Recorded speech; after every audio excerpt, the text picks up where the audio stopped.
ఓరి మాద్రి రాజా ఓరి మాద్రి రాజు ఓరి నాయగో ఓరి పేరు రాజా ఓరి నల్లను రాజా ఓరి యాదవ రాజా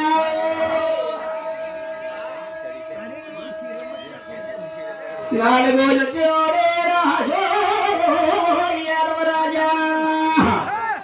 చంద్రవంశ రాజా వారి పేరు నల్లలో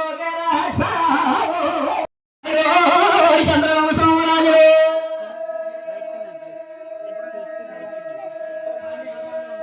ఎలా మంచిలోని కనుక ఈ యొక్క రాజుని యాదవ రాజుని పాలువన్నీ తీసుకొట్టి చిత్రకథను పూజించినట్టయితే దాని ద్వారా నీకు సంతానం వస్తుందని చెప్పేసి గంగరాజు అంటున్నాడట. బాబు ఏ ఊరు రాజులారా యాదవ రాజులారా వీరి చెప్పండి రాజులారా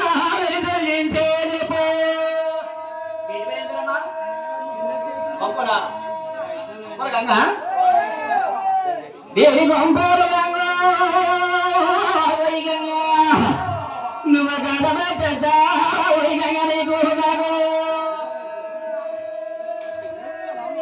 ఇతరగడ్డ బస్మానని పూజించినట్టయితే నీకు సంతానం కలుగుతారయ్యా వనరాజు చెప్పేసి చెప్పాడట. ఎవరు చెప్పారు? గంగురాజు చెప్పాడు. ఇది ఎవరికి రాజు తెలియదు కూడా. గంగురాజు ఉన్నాడంట. కొడుకో గుడి కొడిగా కన్న కొడుకో కన్న కొడిగా నీవు గతవడి బసవన పూజి రాజు యాదవ రాజా అనయో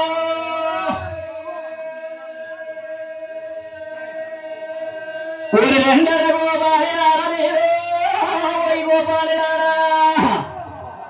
మన యాదమందర తోడుకోరి రెండో యాదవ రాజులారా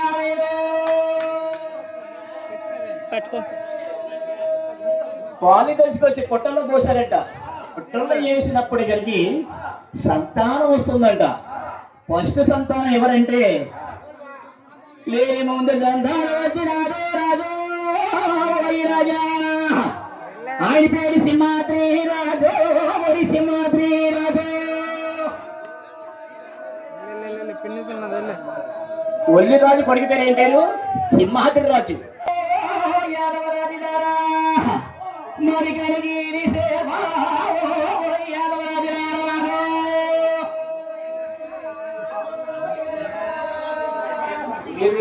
యాదవ రాజా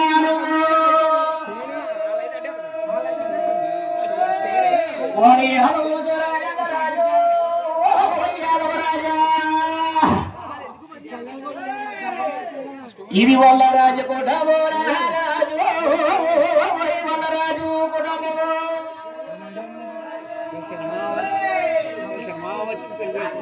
ఆవుని వల్లరాజు గారు నువ్వు వెళ్ళి చిత్రగడ్డను పూజించినట్టయితే అసాధ్యుడికి సంతానం ఇస్తాడు. సంతానం మీద తల వేస్తాడు. ఎలమంచిని పాలన చేస్తుందంట ఈ గంగరాజు గారు. ఎక్కడ ఉంది ఎలమంచిని? ఎక్కడ ఉంది ఎలమంచిని? ఎక్కడ ఉంది ఎలమంచిని? ఎక్కడ ఉందో రాజా ఈ ఎలమంచిని పాలన రాజు ఎలమంచిని మాదో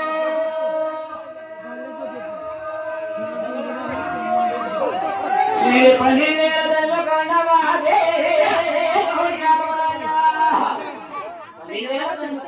కనిగిరి సీమ. కనిగిరి సీమ ఎక్కడ ఒంగోలు అవుతుంది. ఈ కనిగిరి సీమ చంద్రబాబు సోమరాజు